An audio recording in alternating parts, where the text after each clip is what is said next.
Ya, terima kasih kepada teman-teman yang telah bergabung. Tes, apakah kedengaran suara saya?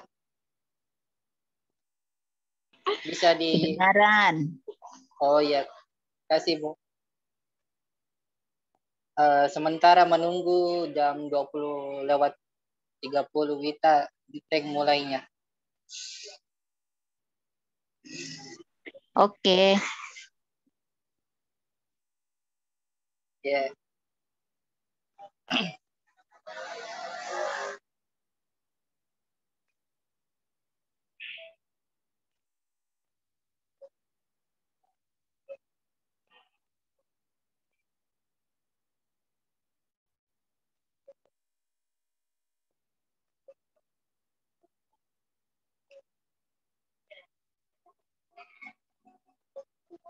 Ya, sembari menunggu mungkin bisa kita saling mengenal satu sama lain.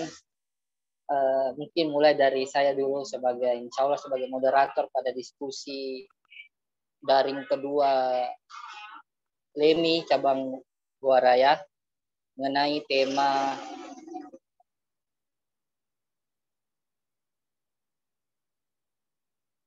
budaya organisasi dan grup kohesivitas atau kohesivitas kelompok dalam tata kelola organisasi, yang insya Allah narasumbernya Dr. Hasanuddin dari peneliti senior Lembaga Perdana. Saya sendiri barusan menyelesaikan studi S1 di Sekolah Tinggi Ekonomi Makassar Setia Mengaya Desember tahun kemarin, dan sekarang diamanahkan sebagai Direktur Eksekutif LEMI Cabang Goa Raya. Mungkin itu saja. Sempat teman-teman bisa memperkenalkan diri, profil singkat, biodata singkat saja.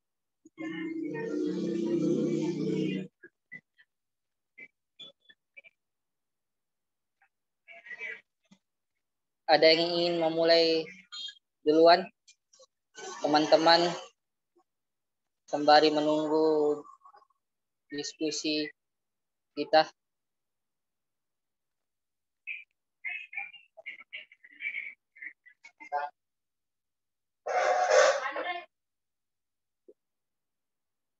Coba Ovid, perkenalkan diri dulu.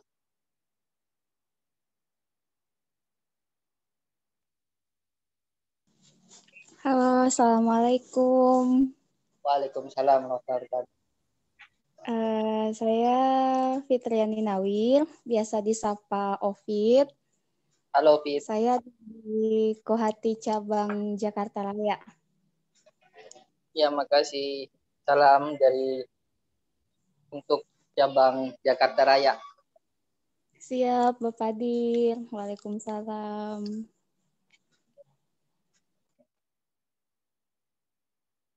Mungkin Indah Rafika Nur atau Kanda Faisal Hamzah. Ya, selamat datang Kanda Dr. Hasanuddin.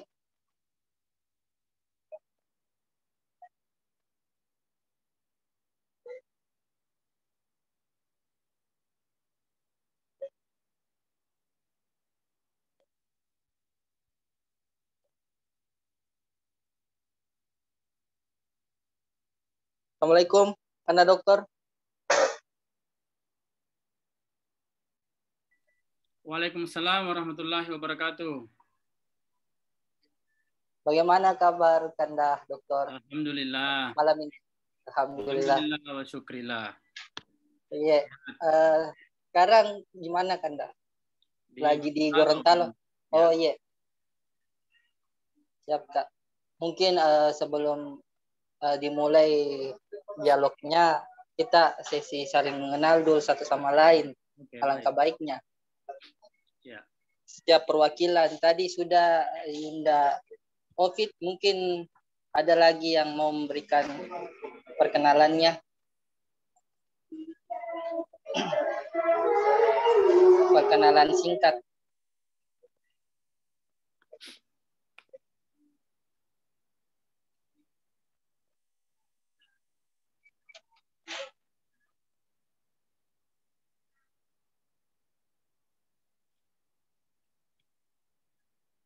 Kamai belum masuk ya?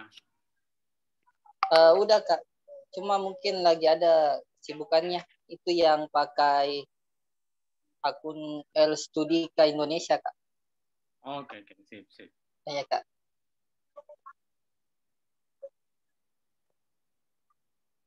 Mungkin teman-teman ingin memperkenalkan diri, dipersilakan karena masih ada kurang lebih 6 menit kita akan mulai diskusinya. Saya Kanda. Oh iya, silakan. Bismillahirrahmanirrahim. Assalamualaikum warahmatullahi wabarakatuh. Waalaikumsalam warahmatullahi wabarakatuh. Saya Faisal Hamzah, biasa dipanggil Ical, dari HMI Cabang Limboto. Makasih Kanda. Cabang Limboto. Oh iya. Di daerah Gorontalo itu ya? Limboto. Iya Kanda. Oh iya. Siap. Salam buat teman-teman di Limboto. Siap Kanda. Ya, ada lagi.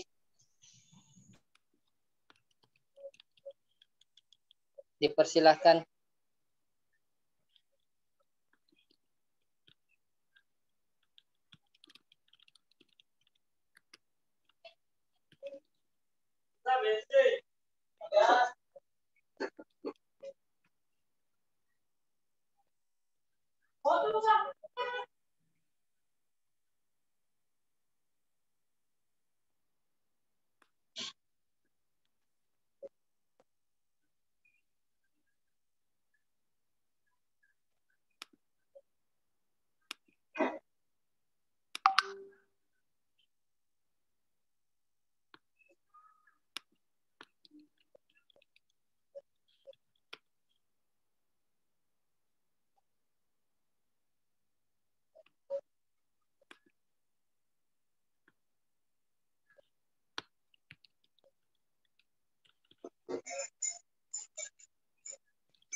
Ya, ada lagi tambahan. Selamat datang Yunda Sofianti Sofi.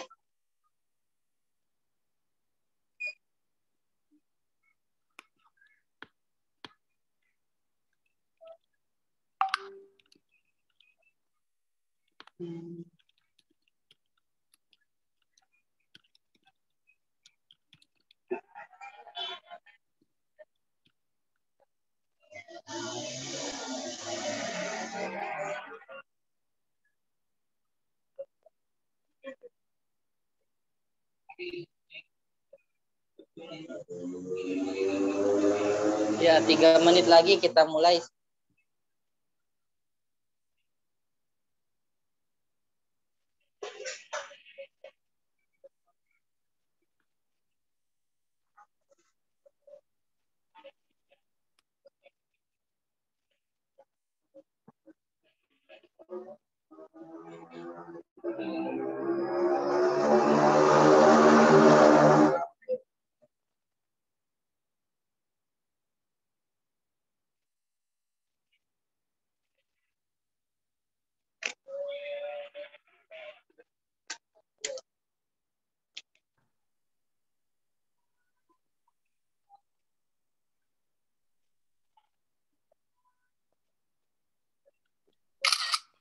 Ya, sepertinya udah semakin ramai aja. Selamat datang buat rekan-rekan.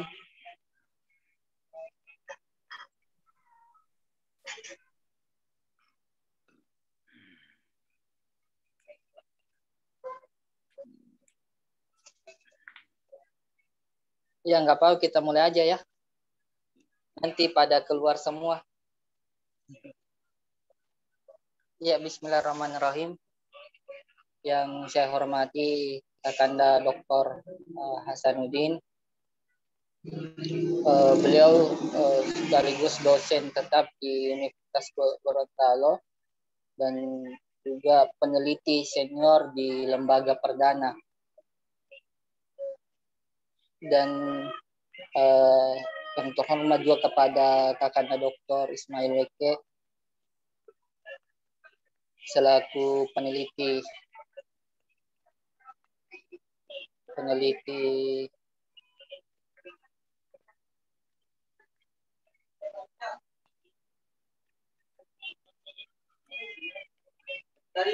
ya, Akademi Tunas Cendekia Indonesia. Dan yang saya banggakan kepada rekan-rekan para peserta dari berbagai daerah yang berkenan meluangkan waktu untuk sama-sama hadir di dalam diskusi daring untuk yang kedua kalinya Lembaga Ekonomi Mahasiswa Islam HMI Cabang Buaraya dengan tema budaya organisasi dan grup kohesivitas atau kohesivitas kelompok dalam tata kelola organisasi. Assalamualaikum warahmatullahi wabarakatuh. Waalaikumsalam. Warahmatullahi wabarakatuh. Alhamdulillahirabbil wassalatu wassalamu ala asrofil anbiya'i wal mursalin sayyidina Muhammadin wa ala alihi washabihi ajmain amma ba'd. Pertama-tama marilah kita panjatkan puji syukur atas kehadirat Allah Subhanahu wa taala yang telah memberikan kita nikmat, kesempatan, kesehatan dan juga rezeki, dan tak lain adalah waktu, tenaga, pikiran, sehingga teman-teman masih diberikan kesempatan untuk hadir di diskusi kali ini. Dan tidak lupa pula marilah kita kirimkan salawat serta salam kepada junjungan sore teladan kita semua, Nabiullah Muhammad Sallallahu Alaihi Wasallam, yaitu satu khalifah Nabiullah yang diutus di muka bumi ini membawakan ajaran syariat Islam yang kemudian melawan segala bentuk penindasan, zaman kebodohan, zaman jahilah menuju zaman yang penuh akan ilmu pengetahuan, sains dan teknologi yang sama-sama sekarang kita bisa nikmati. Mungkin pada diskusi kali ini tidak lepas daripada bagaimana hal mendasar di dalam organisasi ini budaya, dan bagaimana pula individu antara satu dengan yang lainnya kemudian memiliki motivasi sehingga bisa saling merangkul di dalam berorganisasi itu sendiri. Nanti akan lebih panjangnya dan mendalamnya tema mengenai budaya organisasi dan kohesivitas kelompok dalam tata kelola organisasi yang akan dibawakan oleh Kakanda Dr. Hasanuddin. Mungkin tanpa berlama-lama saya persilakan kepada Kakanda Doktor untuk memberikan materinya.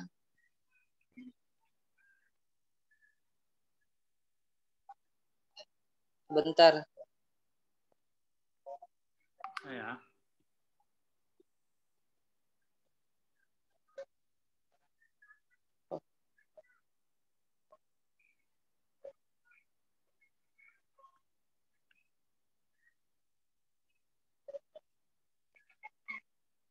Kelihatan ya?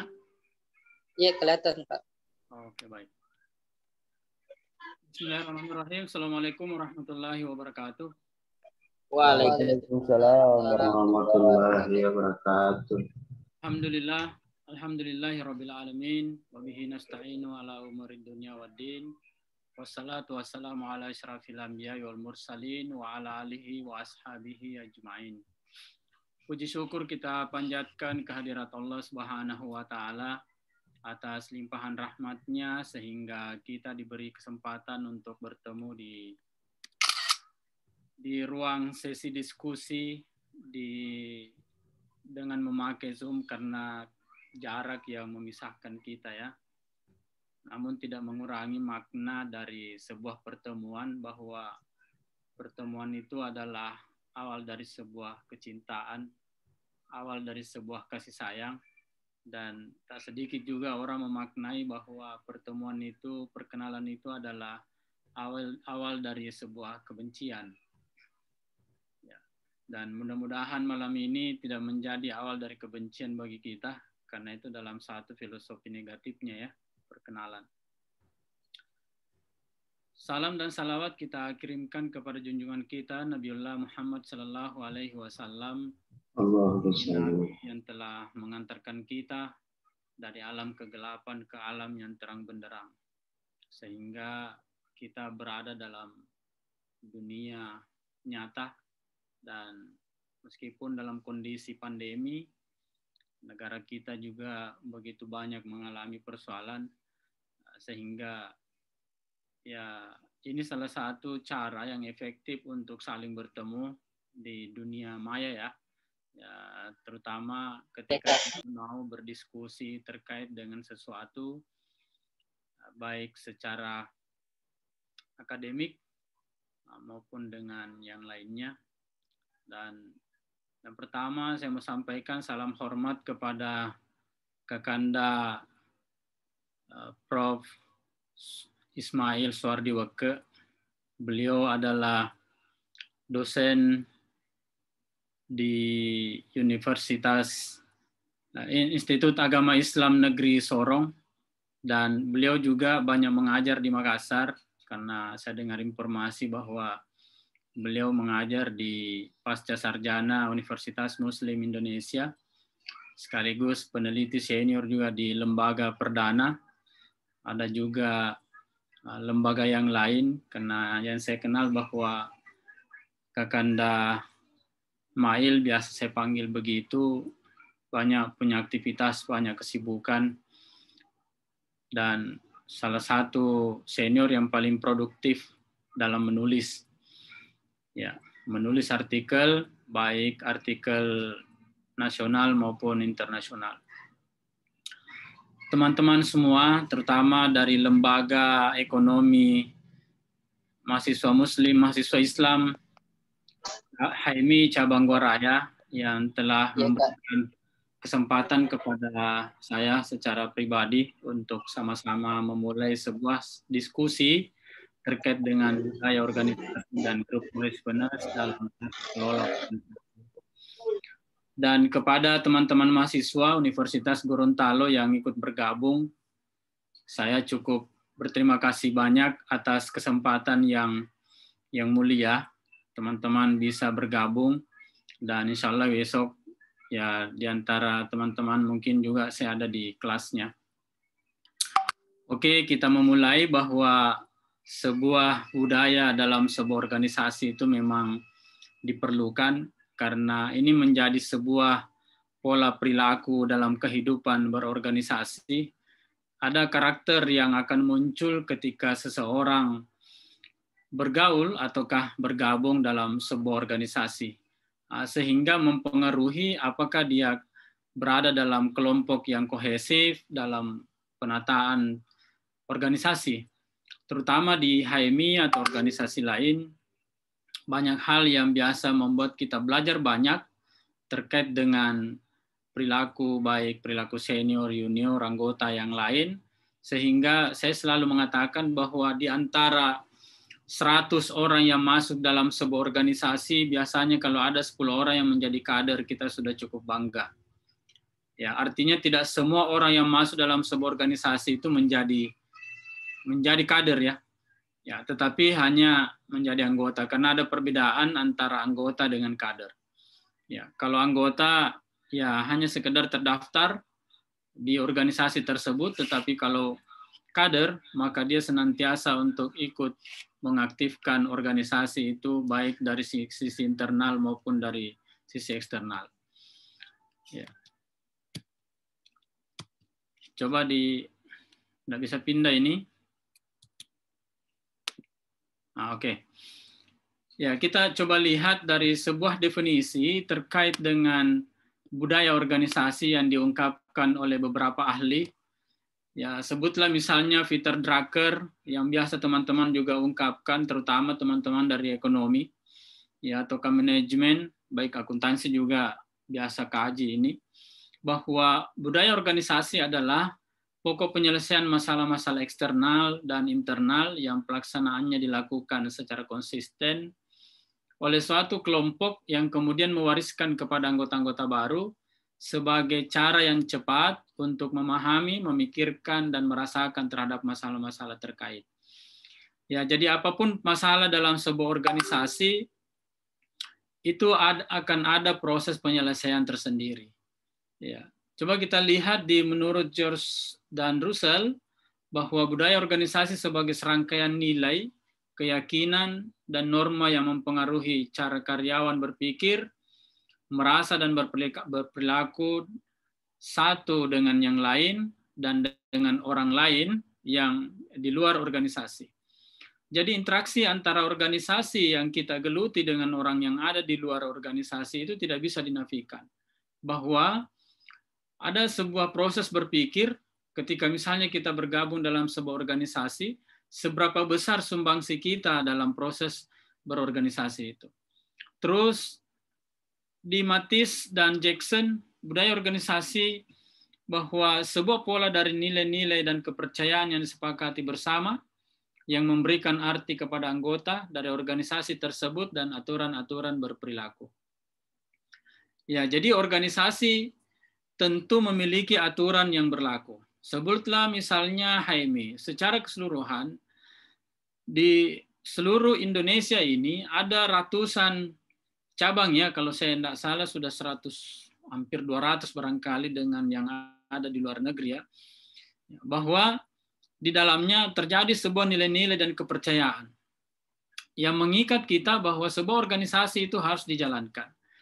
Secara umum, atau berdasarkan dengan paling tidak 3 dari 3 pendapat ahli ini, secara umum bahwa budaya organisasi adalah hal yang sangat mendasar dalam suatu organisasi, karena budaya akan mempengaruhi cara bersikap, berperilaku, penyelesaian masalah, dan berkomunikasi secara internal maupun eksternal. Ya, jadi dalam hal kita berorganisasi tentu dipengaruhi oleh perilaku yang ada di dalamnya. Begitu banyaknya karakter yang ada di dalam organisasi. Ya, kalau teman-teman bisa mempelajari secara umum untuk memahami kondisi atau memahami karakter teman-teman, memahami karakter organisasi, maka bergaulah di organisasi. Ya. Tidak mungkin kita bisa memahami, kan kadang-kadang orang berpikir begini, HMI itu kan seperti ini. Dia hanya selalu berbicara tentang kebangsaan. Tetapi orang yang bercerita itu sesungguhnya dia tidak tahu sebenarnya. Dia tidak tahu bahwa kondisi organisasi yang sebenarnya itu, baik organisasi misalnya HMI atau organisasi lain, cenderungnya hanya bercerita di luar. Tetapi dia tidak memahami bahwa di dalamnya itu kita belajar tentang bagaimana orang bisa berperilaku, bersikap antara yang satu dengan yang lainnya. Terutama ketika misalnya ada sebuah program yang kita coba menjalankan dan dibentuk sebuah kepanitiaan. Ya, dibentuk sebuah kepanitiaan dari ketua, sekretaris, bendahara, dan anggota atau staf-staf yang ada di bagian-bagian tertentu. Nah, di situ akan muncul cara berperilaku kita untuk mengelola kepanitiaan kecil. Ataukah kelompok kecil yang sudah dibentuk oleh organisasi itu berdasarkan dengan aturan organisasi. Ya. Kenapa dia tidak mau lanjut, ya? Oke. Ya. Kalau grup cohesiveness, menurut Robbins, mendefinisikan bahwa kohesivitas kelompok merupakan suatu tingkat yang menggambarkan para anggotanya tertarik satu sama lain dan dimotivasi untuk tetap berada di dalam kelompok tersebut. Nah, dalam sebuah organisasi tentu ada kelompok kecil yang terbangun. Ya, sebutlah misalnya di antara 100 orang yang menjadi pengurus, maka di antara pengurus itu ada beberapa orang atau ada beberapa kelompok kecil yang tergabung di dalam kelompok kecil itu memenuhi syarat bersama untuk menjalankan sebuah aktivitas tanpa mengurangi nilai-nilai yang ada di dalam organisasi tersebut. Tetapi dia masuk dalam kelompok kecil. Sebutlah misalnya 10 orang. 10 orang ini biasanya membuat kelompok kecil dalam sebuah organisasi, baik kelompok kajian maupun kelompok-kelompok tertentu dalam proses berperilaku. Nah, dalam hal berperilaku ini terkadang tidak sesuai juga dengan tujuan organisasi. Nah, kalau misalnya tidak berdasarkan dengan tujuan organisasi, maka tidak bisa dikatakan sebagai kelompok yang kohesif. Ya, tetapi ketika misalnya di antara berapa kelompok kecil itu yang terbentuk, semua bercita-cita bagaimana memajukan organisasi demi kepentingan bersama, maka dia masuk kategori kelompok kohesif. Iya. Menurut Messen dan Glenow mengatakan bahwa kohesivitas kelompok merupakan perasaan daya tarik individu terhadap kelompok dan motivasi mereka untuk tetap bersama kelompok di mana hal tersebut menjadi faktor penting dalam keberhasilan kelompok. Nah, tentu dalam sebuah organisasi ini sudah ditetapkan tujuannya. Apa tujuan organisasi? Tentu kita sama-sama ingin mendapatkan paling tidak ketenangan dalam berorganisasi. Tetapi tidak semua orang masuk dalam sebuah organisasi ini misalnya mendapat ketenangan, ataukah ada yang ingin masuk dalam sebuah organisasi untuk mendapatkan misalnya ingin belajar, ada juga yang ingin saling berkenalan, atau menambah sahabat, menambah teman, bahkan barangkali mencari pasangan. Dan itu sah-sah saja ya. Itu sah-sah saja. Tetapi dalam hal keinginan tersebut sering misalnya menjadi sebuah persoalan baru. Karena yang diperhatikan bukan lagi menjadi tujuan organisasinya, tetapi bagaimana kelompok itu memajukan kepentingan pribadinya masing-masing. Nah, kalau ini tidak diselesaikan dengan komunikasi yang baik, maka kemungkinan besar organisasi ini akan ada sebuah masalah. Nah, kalau ada masalah, maka tentu harus diselesaikan dengan baik. Karena kalau misalnya tidak diselesaikan dengan baik, bisa saja menimbulkan sebuah persoalan baru. Saya biasa mengistilahkan persoalan baru yang muncul itu, ada istilah beternak masalah. Saya meminjam bahasa seorang mantan rektor Universitas Negeri Makassar, namanya Prof. Idris Arif. Beliau selalu mengatakan bahwa jangan pernah beternak masalah. Ya, kalau misalnya ada masalah satu tidak diselesaikan dengan baik, maka kemungkinan satu masalah itu bisa menimbulkan masalah baru. Nah, ketika masalah baru itu muncul, maka itulah yang dikategorikan sebagai beternak masalah. Nah, beternak masalah ini menjadi sebuah persoalan. Karena ketika coba kita lihat misalnya ayam diternakkan, semakin hari semakin bertambah. Begitu juga dengan masalah ketika tidak diselesaikan dengan baik. Nah, sehingga individu yang tergabung dalam kelompok ini, terutama dalam sebuah organisasi, harusnya punya motivasi bersama bagaimana memajukan organisasi tersebut. Ya. Mengenyampingkan tujuan pribadi. Karena kalau tujuan pribadi yang mau diutamakan, maka kepentingan organisasi bisa terhambat. Ya. Terutama misalnya mau menjalankan sebuah program. Ya, misalnya begini, kita mau membuat program seminar nasional. Tetapi karena ada kelompok tersendiri yang kecil dalam sebuah organisasi itu yang tidak setuju, nah, ini menjadi sebuah persoalan. Nah, apa yang harus dilakukan? Maka harus selesaikan persoalan itu dengan baik dulu. Nah, sebelum kita melangkah, karena yang kita khawatirkan adalah jangan sampai menjadi sebuah persoalan baru ke depannya. Iya.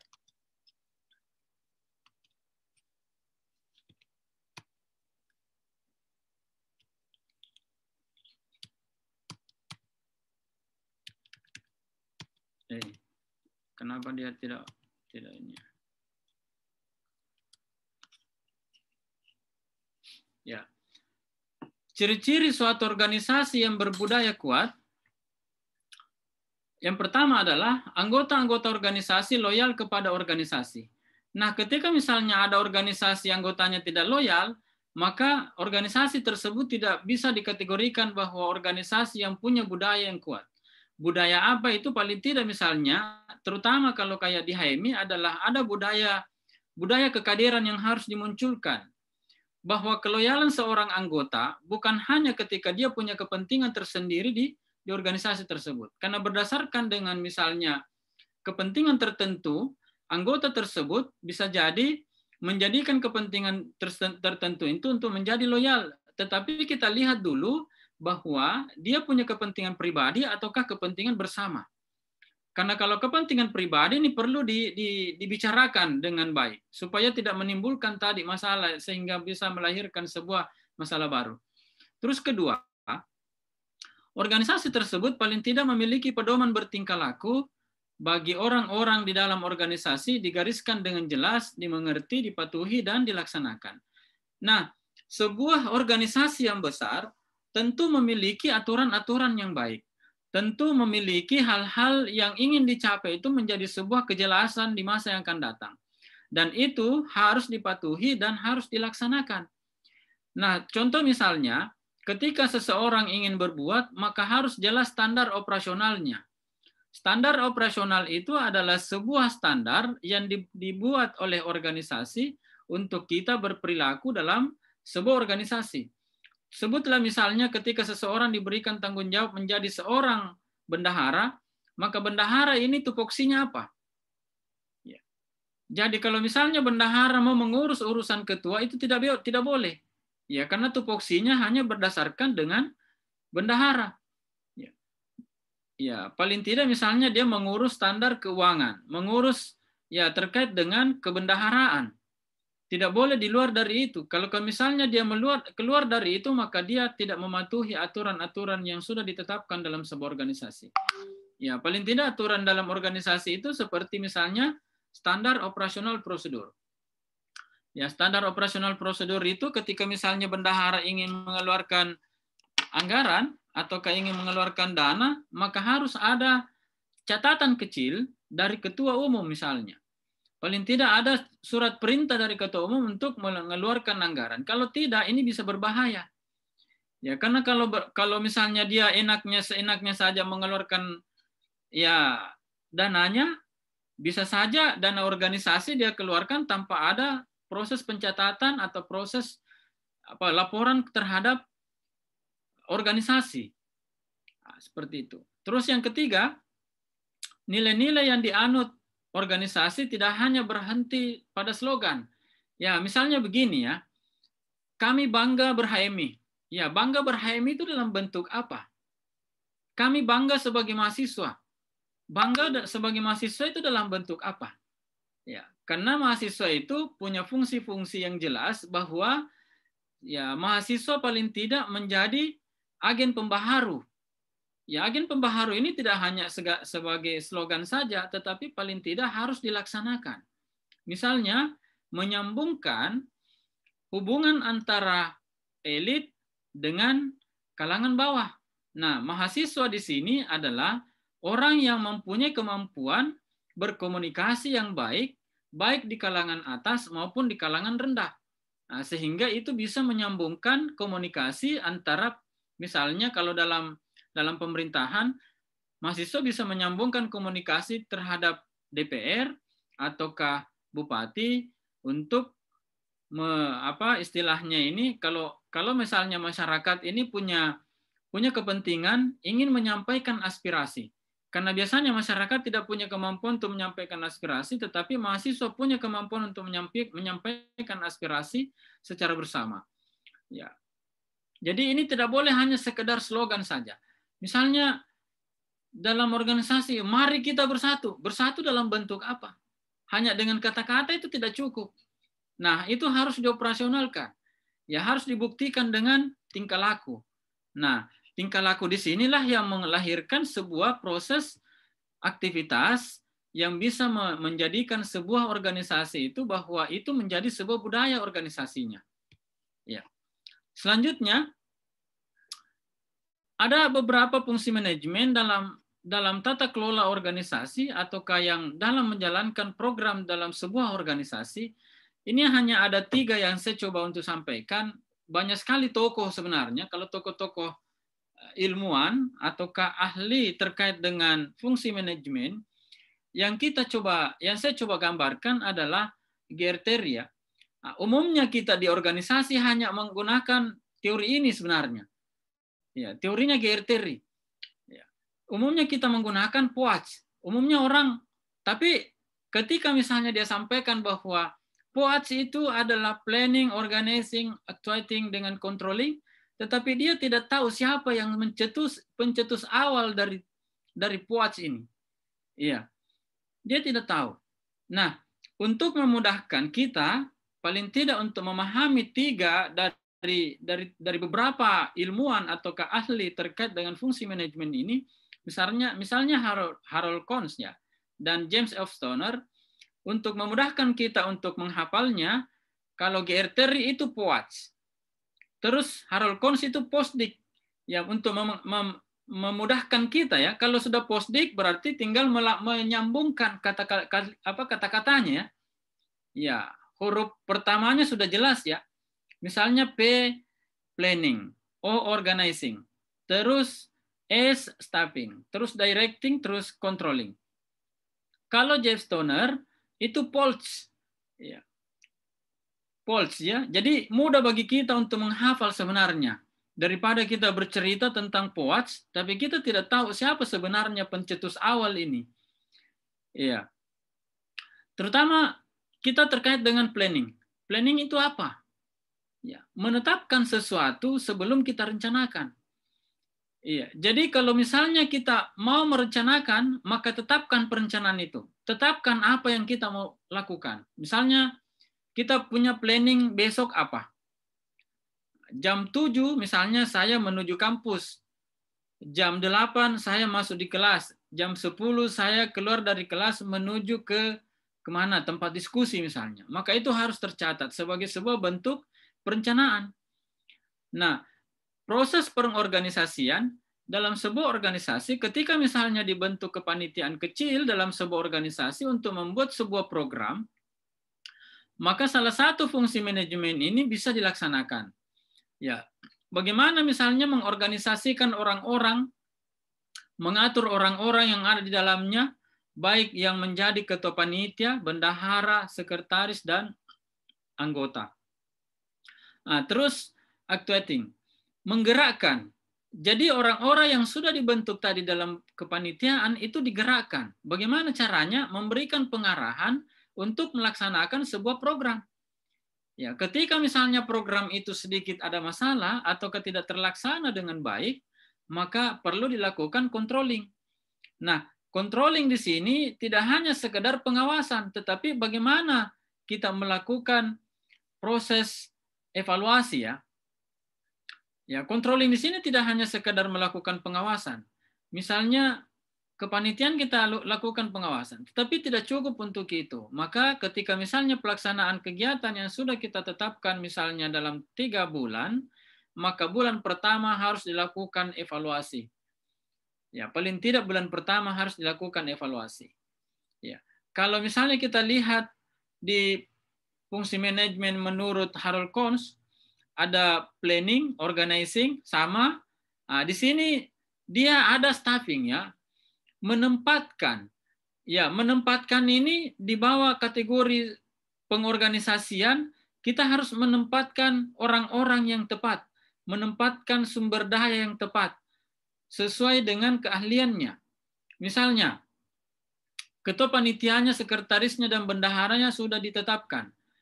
Nah, tentu anggota-anggota atau staf-staf yang ada di dalamnya tentu ada yang misalnya seksi konsumsi, seksi pendanaan, seksi acara, terus ada seksi kelengkapan. Nah, orang-orang yang ada di setiap seksi itu orang-orang yang harus memahami dari setiap kondisi dari staf-staf yang telah ditetapkan. Misalnya kalau dia konsumsi, ya jangan kasih yang laki-laki yang biasanya cenderungnya bekerja di lapangan misalnya. Ya kalau konsumsi ya kasih saja perempuan yang biasa memang terkait dengan seksi konsumsi. Begitu juga dengan pendanaan. Makanya menempatkan seseorang itu harus sesuai dengan keahliannya. Ya. Terus di sini kalau Harold Kohns itu ada directing, pengarahan. Ya, jadi pengarahan tetap misalnya setelah ditempatkan orang yang ada di dalam organisasi itu berdasarkan dengan keahliannya, maka harus diberikan pengarahan yang sesuai dengan petunjuk kerja yang telah diberikan kepadanya berdasarkan dengan perintah organisasi. Dan selanjutnya adalah controlling, itu sama saja dengan Gerteria. Nah, yang berbeda bagi James A.F. Stoner itu di leading, ada proses kepemimpinan yang dilakukan. Tetapi pada dasarnya secara umum ini sama saja ya, mempunyai makna yang sama, hanya memberikan ya perbedaan sedikit berdasarkan dengan keahlian masing-masing. Jadi ahli ini adalah orang yang lebih memahami bagaimana sebenarnya prinsip atau fungsi manajemen dilaksanakan dalam sebuah organisasi. Cuma umumnya kita melaksanakan roda organisasi itu, umumnya kita hanya memahami di POATS saja ya. Ya, POATS itu menurut Gerteri. Ya, jadi memudahkannya untuk menghafal ini Gerteri POATS, terus Harold Kohns Postdik. Ya, nantilah penjelasannya kan gitu. Ya, supaya teman-teman bisa menghafal secara cepat. Ya, kalau James F. Stoner itu POLS. Ya, jadi POLS, Postdik, POATS. Jadi mudah. Iya, seperti itu. Terus ciri-ciri organisasi yang baik. Tentu organisasi yang baik itu memiliki aturan. Aturan atau anggaran dasar, anggaran rumah tangga yang jelas. Kalau ada organisasi yang terbentuk tidak ada aturannya, maka organisasi ini tidak bisa dikategorikan organisasi formal dan tidak bisa dikategorikan sebagai organisasi yang baik. Karena tidak jelas petunjuk-petunjuk yang ada di dalamnya. Kita masuk dalam sebuah organisasi, kita tidak tahu apa sebenarnya aturan-aturan yang ada di dalam organisasi tersebut. Terus memiliki tujuan yang jelas. Nah, organisasi tentu punya tujuan. Apa tujuan organisasi itu dibentuk? Ya, kalau misalnya organisasi itu tidak punya tujuan, ngapain membentuk organisasi? Kita mau ngapain? Kita mau bikin apa membentuk organisasi itu? Ya, paling tidak kalau misalnya di HMI tentu jelas tujuannya ya. Ya, misalnya ada terbinanya insan akademis, terus ingin menjadi pencipta, terus ada pengabdi, bertanggung jawab, bernapaskan Islam. Ya.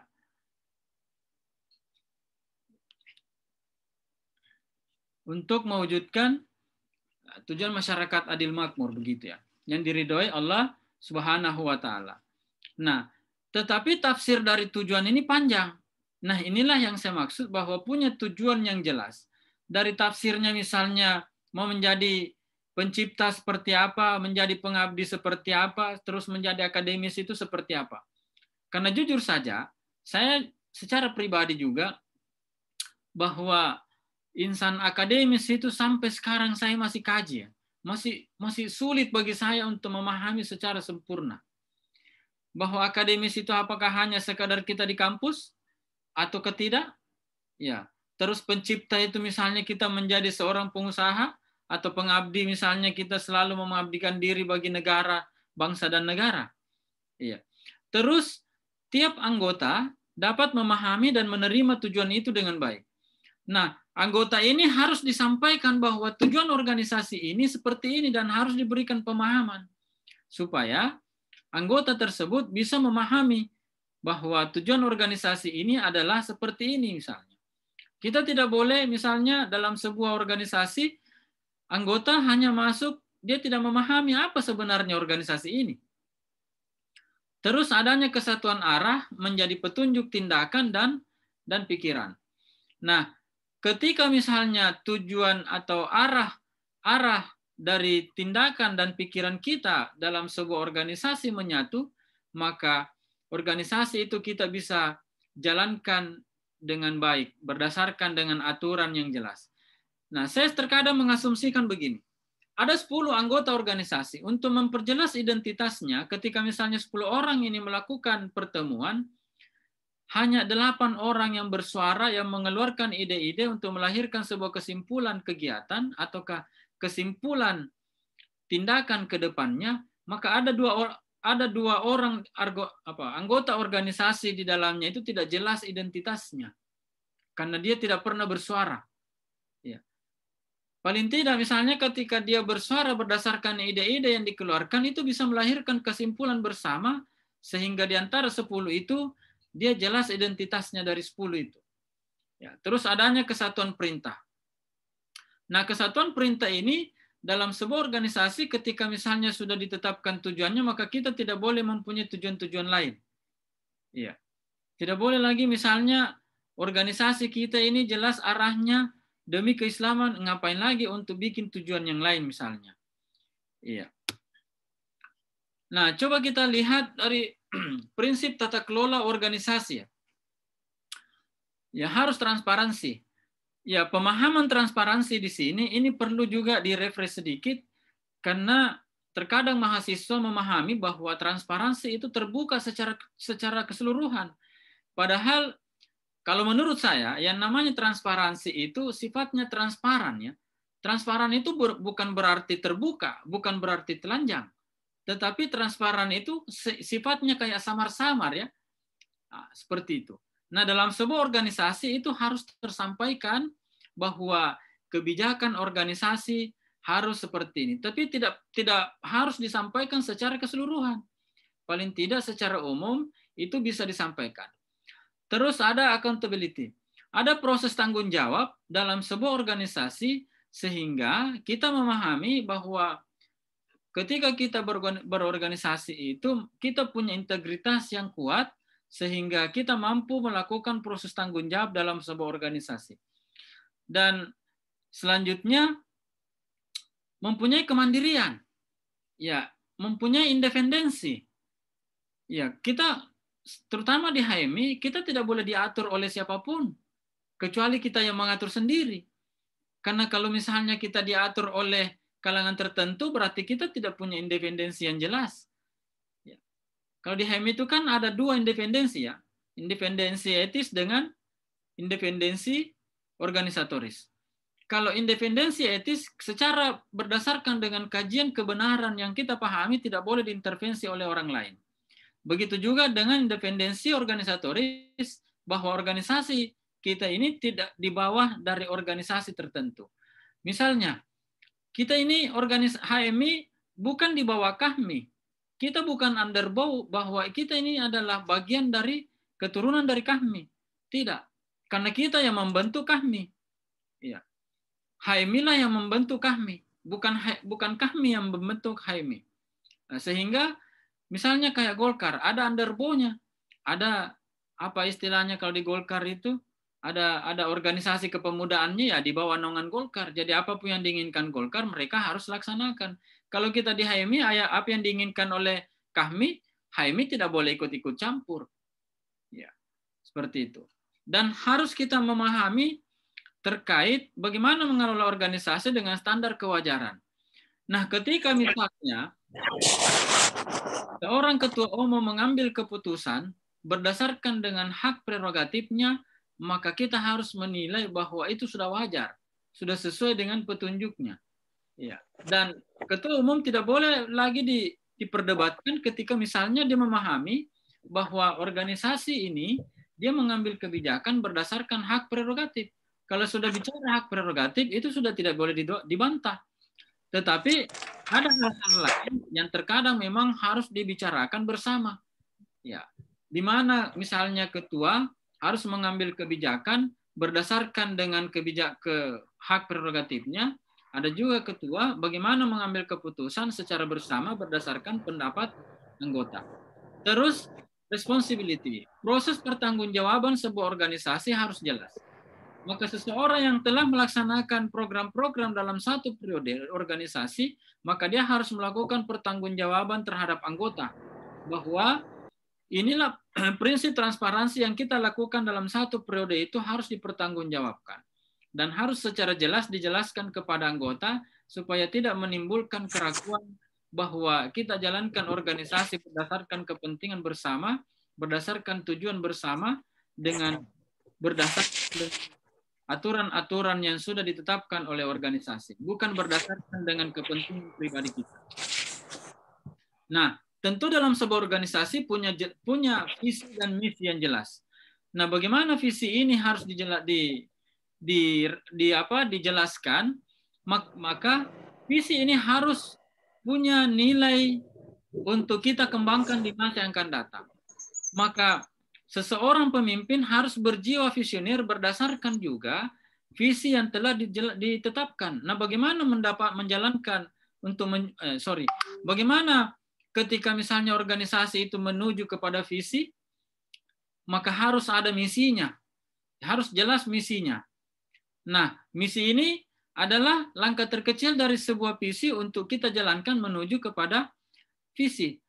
Nah, ada strategi juga harus dijalankan.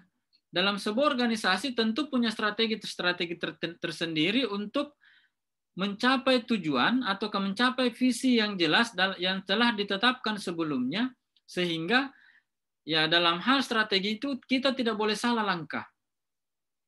Nah, ketika misalnya salah langkah, maka ada hal tersendiri yang harus dilakukan, membentuk sebuah langkah strategis yang lain dalam bentuk langkah alternatif. Ya.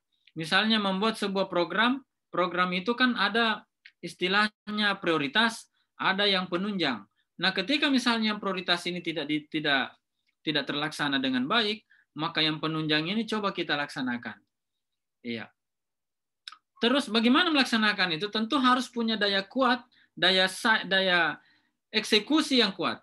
Karena kita tidak boleh hanya sekedar bercerita bahwa visi ini seperti ini bagusnya, misinya kita begini, strateginya begini. Ini bukan hanya sebuah langkah bahwa kita harus berbicara secara lisan saja, tetapi bagaimana mengeksekusi. Mengeksekusi ini adalah bagaimana mengimplementasikan apa yang telah kita buat, apa yang telah kita rancang, apa yang telah kita konsep dalam sebuah, paling tidak dalam sebuah hasil rapat kerja misalnya, berdasarkan dengan visi jangka panjang organisasi tersebut. Ya. Terus HMI harus memahami, harus memiliki karakter yang kuat ya. Karena ini berbahaya ketika misalnya teman-teman di organisasi terutama HMI tidak memiliki karakter yang kuat. Ya, misalnya memiliki keimanan yang tinggi. Yang sering saya lihat semua berbicara tentang bagaimana dia punya keimanan yang tinggi. Beriman kepada Allah misalnya, memahami bahwa Allah betul itu ada, tetapi melaksanakan sholat saja itu tidak. Bagaimana caranya bisa memahami dirinya sebagai seorang umat muslim, sebagai seorang anggota himpunan mahasiswa Islam, sementara dia tidak melaksanakan sholat? Ini yang kadang menjadi pertanyaan yang besar ya. Saya sering melihat kader seperti itu. Ya, harusnya begitu azan dikumandangkan di masjid, maka sebaiknya tinggalkan segala aktivitas, karena biar bagaimana cerdasnya kita, masih ada yang lebih cerdas dibanding kita. Biar bagaimana hebatnya kita, masih ada yang lebih hebat dibanding kita. Maka kita tidak perlu sombong dengan predikat kita menjadi seorang kader. Ya, seperti itu. Terus harus mempunyai nilai kejujuran, integritas, amanah, dan berkata bijak. Ya, tentu kita harus jujur ya. Kalau ya paling tidak jujur terhadap diri sendiri. Kalau kita misalnya melakukan kekeliruan, pasti ada dalam hati kita sebenarnya. Ya, jadi tidak perlu dijelaskan kepada orang lain bahwa saya ini sebenarnya tidak jujur. Ya. Begitu juga kita harus punya integritas yang kuat. Nah, persoalannya, apakah kita amanah juga dan selalu berkata bijak? Ya, ada buku yang sering saya baca dulu, namanya judul bukunya itu adalah The Magic of Thinking Big. Ya. Kurang lebih makna bahasa Indonesianya adalah berpikir dan berjiwa besar. Nah, ketika misalnya itu kita coba maknai, maka segala sesuatu dalam sebuah organisasi kita harus selalu melaksanakannya atau harus selalu menyikapinya dengan bijaksana. Nah, kalau misalnya kita membijaksanai dalam hal-hal tertentu misalnya, maka disitulah tercermin bahwa kita ini mempunyai karakter yang kuat. Iya. Terus mandiri, disiplin, dan bertanggung jawab. Ya, mandiri ini tentu kita tidak mesti harus selalu melibatkan orang lain. Tetapi bagaimana ketika misalnya kita ini punya keteguhan, punya personality skill yang kuat, untuk mendisiplinkan diri dan harus selalu bertanggung jawab atas apa yang kita miliki. Terus hormat, santun, dan pendengar yang baik. Nah, yang banyak di HMI ini adalah bukan pendengar yang baik, tapi beretorika yang baik. Yang banyak di HMI begitu ya. Maksudnya apa? Ya, kalau kader-kader HMI itu ketika dalam sebuah forum bertemu dengan siapapun seolah-olah dialah yang paling hebat. Iya, dia tidak berusaha untuk selalu menjadi pendengar yang baik. Padahal ya saya pernah dengar riwayat seorang menteri pendidikan yang baru diangkat, Nadiem Makarim ya.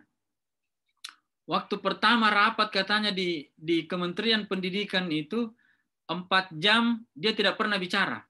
4 jam rapat dia hanya buka rapat, ya sifatnya FGD, dia tidak pernah berbicara, tetapi hanya menjadi pendengar yang baik.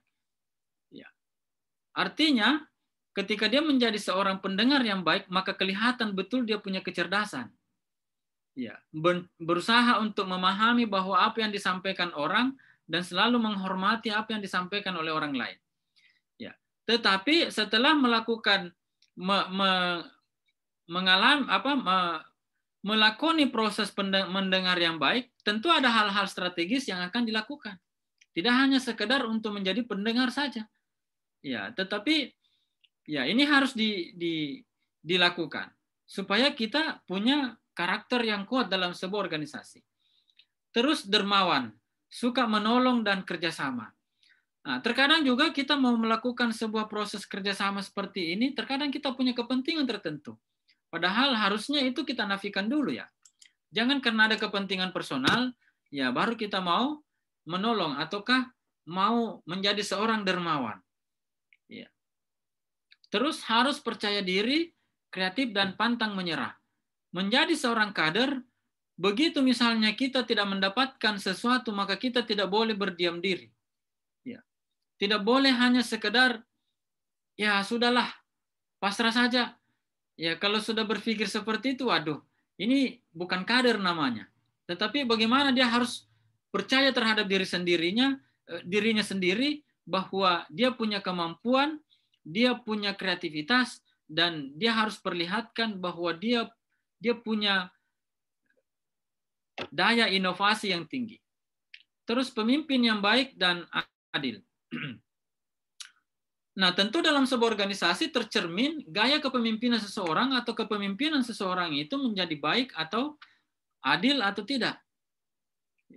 Ketika misalnya dia diberikan tanggung jawab menjadi seorang ketua dalam sebuah organisasi, terkadang karakter tertentu akan muncul dengan sendirinya. Nah, ini menjadi sebuah track record di masa yang akan datang. Sehingga menjadi karakter, karena karakter itu agak sulit dirubah ya.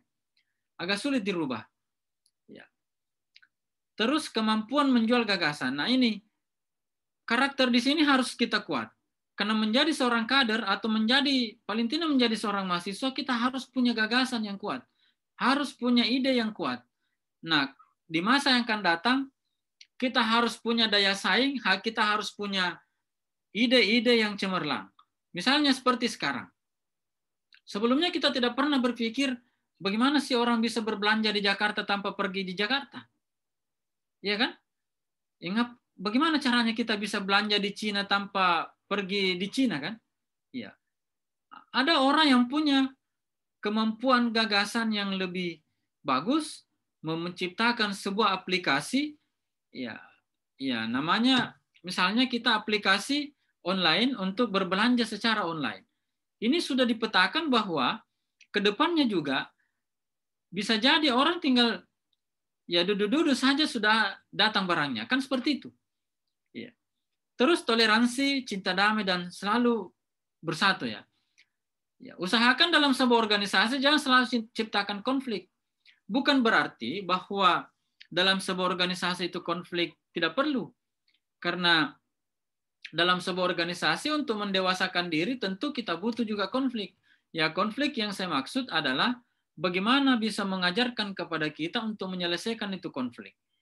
Ya, atau ke masalah. Karena kalau tidak ada masalah, kita tidak punya sikap bahwa bagaimana menyelesaikannya. Sehingga ke depannya ketika ada masalah besar, maka memudahkan bagi kita untuk menyelesaikannya.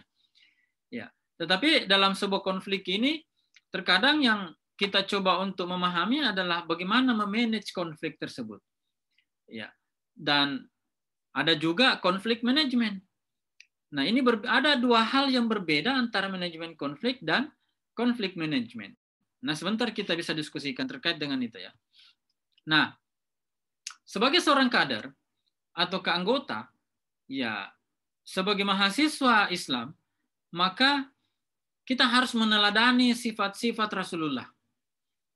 Kalau ini kita tidak meneladaninya, maka kita dipertanyakan tingkat keislaman kita.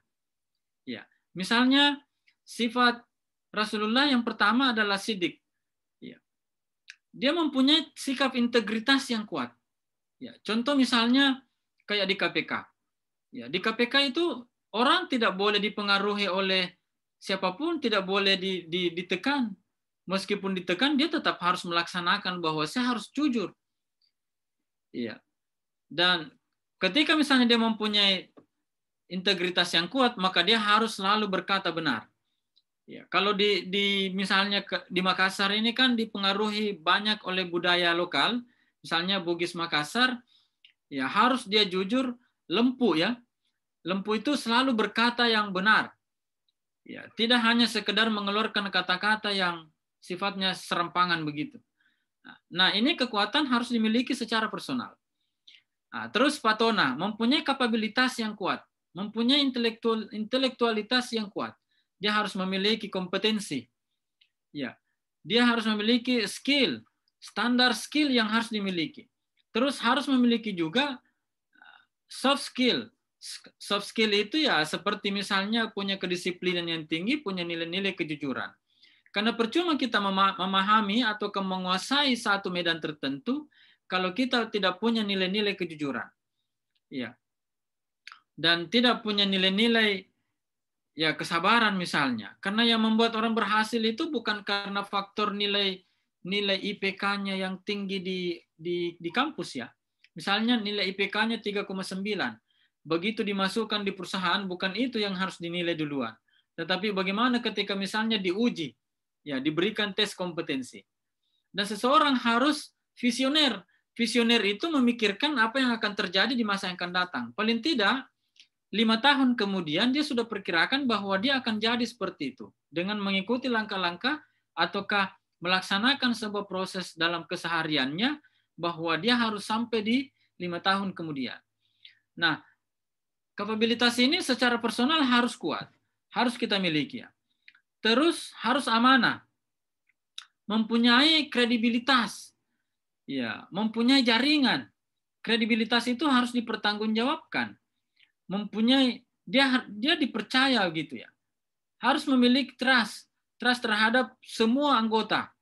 Nah, kalau kita menjadi seorang pemimpin dalam sebuah organisasi tidak meneladani sifat-sifat Rasulullah, ya paling setelah dilantik 1 bulan pertama ya baru dikatakan bahwa kita ini masih jalan berdasarkan standar sesuai dengan sifat Rasulullah, tetapi karena kita dipengaruhi oleh kondisi tertentu misalnya, dan ini harus kuat di interpersonal. Jadi komunikasi antar personal itu misalnya antara anggota di dalam organisasi itu harus diperkuat dengan institusional yang kuat, dan organisasi kita harus dikuatkan. Jangan membuat organisasi kita ini menjadi lemah. Karena yang membuat lemah itu anggotanya juga, bukan orang lain. Ya. Tidak ada organisasi itu dilemahkan oleh orang lain kecuali anggotanya sendiri. Iya, seperti itu. Terus Fatona ini harus punya sifat transformasi, ya punya inspirasi, komunikasi, dan pemberdayaan misalnya. Dan ini tentu kita harus berhadapan dengan masyarakat. Bagaimana mentransformasikan semua yang kita pahami terhadap masyarakat. Karena terutama kalau kita mahasiswa ini, umumnya masyarakat itu menilai kita bahwa kita ini sudah pintar sekali. Masyarakat sudah memahami karena yang namanya mahasiswa ya segala dari kemahaan dari siswa ya. Ya. Pelajar yang tertinggi berarti dia sudah memahami segala sesuatu, padahal tidak. Masyarakat itu tidak mau tahu bahwa kita ini punya jurusan masing-masing ya. Misalnya masyarakat itu selalu menilai bahwa mahasiswa itu pasti pintar bahasa Inggris, pasti pintar matematika, padahal belum tentu. Coba suruh itu matematika misalnya orang hukum. Ya, mungkin saja dia pintar, tetapi kekuasaan, ya keahliannya terkait dengan hukum. Ya tanya dia pasal-pasal, harusnya begitu. Tetapi masyarakat biasanya kadang tidak memahami seperti itu ya. Ya, yang terakhir, terima kasih atas kesempatan yang diberikan kepada saya.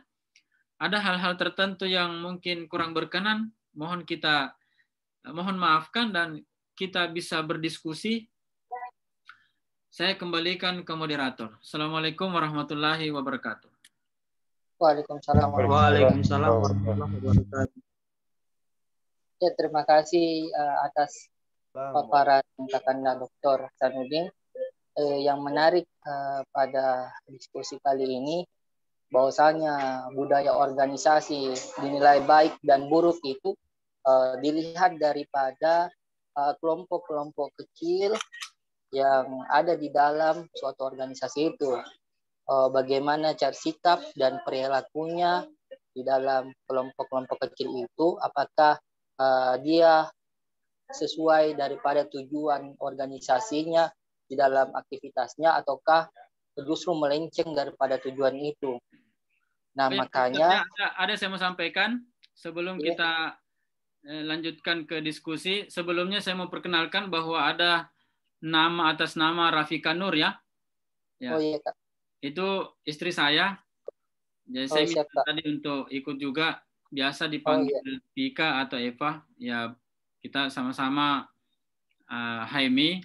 Beliau dari Haimi cabang Tondano ya. Ya, kalau saya lihat cabang Tondano. Mantan ketua Kohati Batko Sulutgo ya, Sulawesi Utara Gorontalo. Iya. Keren. Oke, silakan dilanjut. Siap, salam Yunda. Rafika.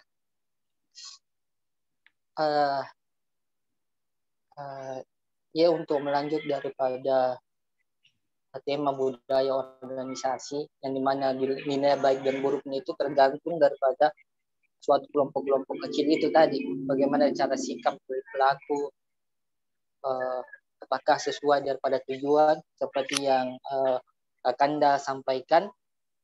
Dan kemudian di dalam mengutip perkataan daripada Kakanda Prof. Idris, bahwasanya setiap masalah-masalah yang ada itu harus diselesaikan dulu satu, dan diselesaikan dengan cara yang baik dan benar. Menyelesaikan masalah satu, baru melangkah ke masalah lainnya.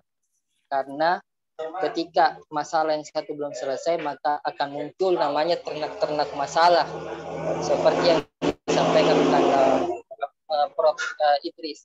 Dan juga yang menarik pada saat diskusi mengenai ciri-ciri kader, ciri-ciri kader, karakter yang kuat ya, bahwasanya kader Haimi pada tahapan keimanan itu masih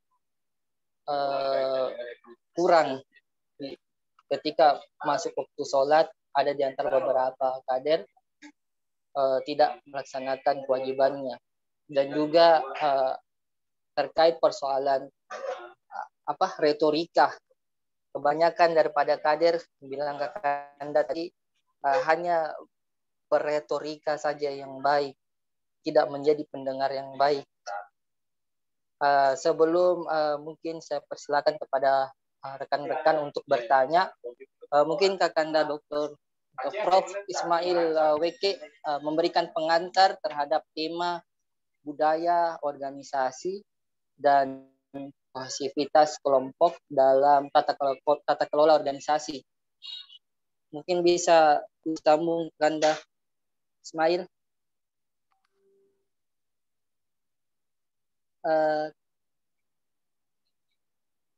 Mungkin belum bergabung. Ya, sembari menunggu Kakanda Ismail, saya kontak dulu. Mungkin teman-teman bisa memberikan pertanyaan. Untuk sesi pertama saya buka 3 penanya dulu. Kalau masih ada waktu akan dibuka sesi kedua. Oh iya, ada. Silakan Yunda Ofit. Tadi lewat chat komentar. Silakan.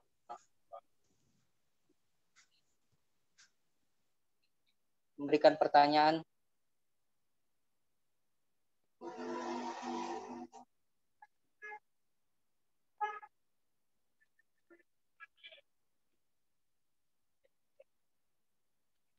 Covid.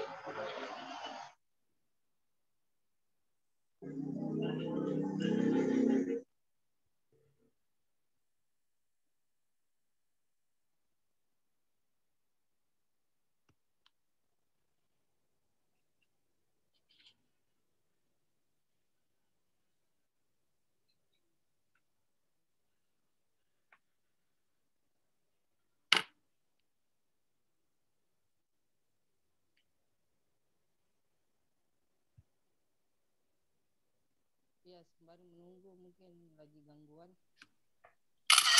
Hormat jauh, Pak. Moderator, hormat jauh. Oh iya, silakan. Baik, terima kasih moderator. Bismillahirrahmanirrahim. Assalamualaikum warahmatullahi wabarakatuh. Waalaikumsalam warahmatullahi wabarakatuh. Saya hormati Pak Hasanuddin selaku moderator pada malam hari ini. Teman-teman sekalian, saya hormati. Kenalkan, nama saya Nurmat Jo, saya dari mahasiswa UG, jurusan akuntansi. Saya langsung saja menarik apa yang disampaikan tadi. Saya mencatat beberapa poin yang saya kira ini agak kurang diberikan utamanya di mahasiswa baru ini soal soft skill ya. Saya tertarik dengan soft dan soft skill. Kalau kalau skill saya kira kita semua sudah bisa memahami, tapi untuk soft skill ini karena berkaitan dengan etika, berkaitan dengan sikap-sikap kejujuran. Kadang-kadang ini yang masih kurang kalau bisa saya minta semacam petunjuk atau contoh-contoh soft skill yang mungkin menjadi perhatian kita. Kira-kira seperti apa contoh-contoh soft skill yang bisa jadi pedoman kita dalam berorganisasi maupun berdiskusi dan lain sebagainya. Kemudian berikut soal budaya berorganisasi yang lain, soal kepanitiaan. Nah, biasanya pada saat awal-awal pembentukan organisasi maupun pembentukan suatu kepanitiaan, itu niatnya lurus. Niatnya karena ingin mengembangkan kepanitiaan, ingin mengembangkan organisasi. Tapi tiba-tiba dalam perjalanan dalam berorganisasi termasuk kepanitiaan, biasanya lebih muncul itu adalah persoalan persoalan keuangan, atau biasanya persoalan kewenangan masing-masing. Masing-masing saling mengklaim bahwa itulah kewenangannya, bahwa itu adalah kewajiban dia, tidak boleh ada orang lain. Ini yang kadang-kadang juga menjadi polemik di dalam organisasi dan termasuk di kepanitiaan kecil. Bahkan kadang-kadang suka berebut atau suka bertengkar atau suka menimbulkan konflik itu hanya pada masalah-masalah seperti itu. Padahal tadi niatnya awal adalah ingin memajukan organisasi, termasuk ingin bekerja bersama demi untuk kepentingan organisasi. Nah, saya kira ini dua hal yang mungkin bisa mohon dijelaskan lebih detail atau bisa diberi penjelasan lebih dalam lagi soal dua topik yang saya catat. Saya kira demikian. Terima kasih banyak Pak Moderator. Assalamualaikum warahmatullahi wabarakatuh. Ya, terima kasih. Waalaikumsalam warahmatullahi wabarakatuh kepada Nurmat Jo atas dua tadi pertanyaan. Sebelum itu saya tanyakan kepada Anda narasumber, Anda Hasanuddin, apakah langsung dijawab atau kita tampung dulu sampai ada 3 penanya? Terserah mekanisme dari moderator. Oh iya Kak. Mungkin teman-teman yang ingin bertanya, masih ada 2 penanya lagi. Saya boleh nanya nggak? Oh iya, tadi Ovid ya. Ya, silakan. Oh, iya. Harus on cam nggak sih? Silakan, tidak Ji. Assalamualaikum warahmatullahi wabarakatuh. Waalaikumsalam warahmatullahi wabarakatuh. Sebelumnya, kenalkan saya Fitriani Nawir. Saya biasa disapa Ovid, saya dari Kohati Cabang Jakarta Raya. Salam hormat kepada narasumber, teman-teman juga yang ada di sini. Pak Direktur Lemi Cagora, makasih kesempatannya. Saya ada beberapa pertanyaan sebenarnya, Pak. Yang pertama itu, kita kan sama-sama tahu kalau di organisasi itu ada konstitusi sendiri, terus ada kode etik juga. Dalam HMI sendiri kan ada kode etik dalam kelembagaan, contohnya kayak BPL ada kode etik perkaderannya. Yang saya mau tanyain itu, setiap daerah kan punya budaya masing-masing. Kita punya cara kaderisasi yang berbeda dari cabang A dan cabang B itu beda. Apakah sebenarnya kita melanggar kode etik ketika cara yang ada di kode etik yang telah ditetapkan di pengurus besar dengan apa yang dijalankan di cabang itu agak berbeda? Itu yang pertama saya mau tanyain, salah atau tidak, atau sebenarnya itu diperbolehkan saja, sah-sah saja.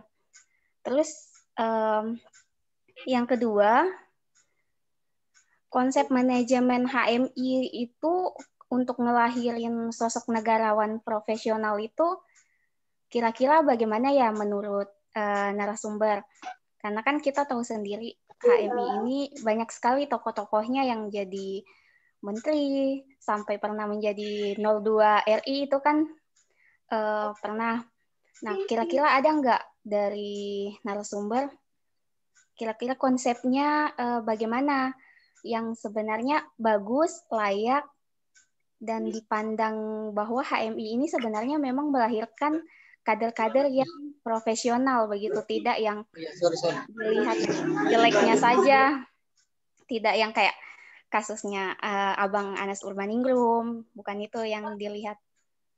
Terus ketiga, nambah ya, tadi sempat disinggung masalah jabatan. Benar yang banyak dikatakan orang, kalau mau lihat karakternya orang, kalau mau lihat dia bagaimana, kasih dia jabatan. Nah, ketika misalnya kita sudah mempercayakan jabatan kepada seseorang, tapi ternyata dia angkuh, misalnya dia cerdas memang, tapi dia angkuh, dia tidak otoriter, tapi dia laissez-faire ya, kalau nggak salah namanya, yang dia cuma mau ngedengerin masukan, tapi dia nggak mau nyerap apa yang dia katakan, tetap itu yang dikatakan. Nah, bagaimana kita menghadapi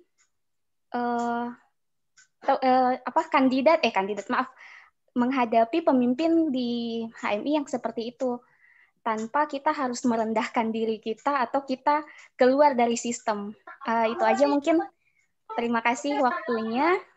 Sekian, terima kasih. Yakusa. Sama.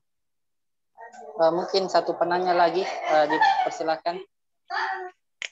Saya Kanda. Ya, silakan. Nama dan asal institusi lembaga. Baik, bismillahirrahmanirrahim. Assalamualaikum warahmatullahi wabarakatuh. Waalaikumsalam. Perkenalkan, nama saya Akbar. Saya kader HMI Cabang Sinjai di Komisariat Syafi'i Ma'arif. Pertanyaan saya untuk Pak Prof tentang organisasi. Nah, bagaimana cara mengatasi dalam sebuah organisasi, termasuk di kubu himpunan mahasiswa Islam itu sendiri, ada kekosongan pimpinan. Nantinya ketua tidak menjalankan sebagaimana tugas dan tanggung jawabnya atau jabatannya, Pak Prof. Mungkin itu pertanyaan dari saya. Sekian dan terima kasih. Ya, sama-sama. Ya, saya persilakan kepada Kakanda Doktor untuk penanya pertama. Hormat Joe mengenai contoh-contoh soft skill untuk menunjang organisasi serta bagaimana menyelesaikan persoalan yang pada saat pembentukannya itu memiliki niatan lurus dan kemudian pada saat proses timbul kendala mengenai keuangan serta kewenangan. Ya, dengan ini saya persilakan. Baik, terima kasih. Assalamualaikum warahmatullahi wabarakatuh. Terima kasih kepada teman-teman semua atas pertanyaannya. Sangat luar biasa memang. Beberapa pertanyaan yang disampaikan oleh teman-teman baik dari Nurmadjo, Gorontalo, dari Ovid ya, Kohati Jakarta Raya, terus Akbar dari Sinjai ya. Baik, saya memulai dari pertama terkait dengan soft skill dalam berorganisasi. Saya mau kasih contoh sederhana begini. Kalau kita kuliah, memahami satu mata kuliah secara keseluruhan itu sifatnya hard skill.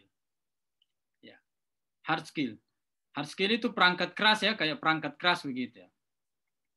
Terus soft skill-nya apa? Apakah dalam melaksanakan mengikuti perkuliahan itu kita telah mengikutinya berdasarkan dengan nilai-nilai etika ya yang baik. Ya, karena kadang misalnya kita di kelas kuliah ya misalnya aturannya sudah ditetapkan bahwa mohon di-silent-kan HP-nya dan tidak boleh memegang HP selama perkuliahan berlangsung. Nah, ketika misalnya teman-teman menjalankan itu dengan baik, maka itu salah satu pelaksanaan dari soft skill yang sebenarnya. Berusaha untuk jujur terhadap diri sendiri. Ketika jujur terhadap diri sendiri, kita sudah yakini bahwa betul-betul saya sudah jujur, maka itu bisa diimplementasikan kepada orang lain. Ya. Misalnya kita harus selalu ikhlas. Ikhlas menghadapi segala cobaan. Itu salah satu bentuk soft skill. Ada keberanian, ada integritas. Ya, itulah yang menjadi sebuah karakter. Karakter soft skill inilah yang harus dijalankan bagaimana kita berorganisasi dengan baik. Nah, kita kaitkan dengan kepanitiaan yang mungkin awalnya, ya asumsinya begitu ya, mungkin awalnya berniat dengan baik. Tetapi ketika misalnya dia berniat dengan baik, belum tentu di pertengahan dan endingnya baik. Ya, contoh misalnya dia dikasih tugas menjadi bendahara. Ya, mencatat segala sesuatu yang masuk dan yang keluar, terutama misalnya terkait dengan keuangan. Tetapi dalam proses pencatatan, karena dia tidak memiliki soft skill yang baik, maka bisa saja pemasukan 10.000 yang dia catat 8.000. Karena yang diperiksa nantinya adalah yang tercatat.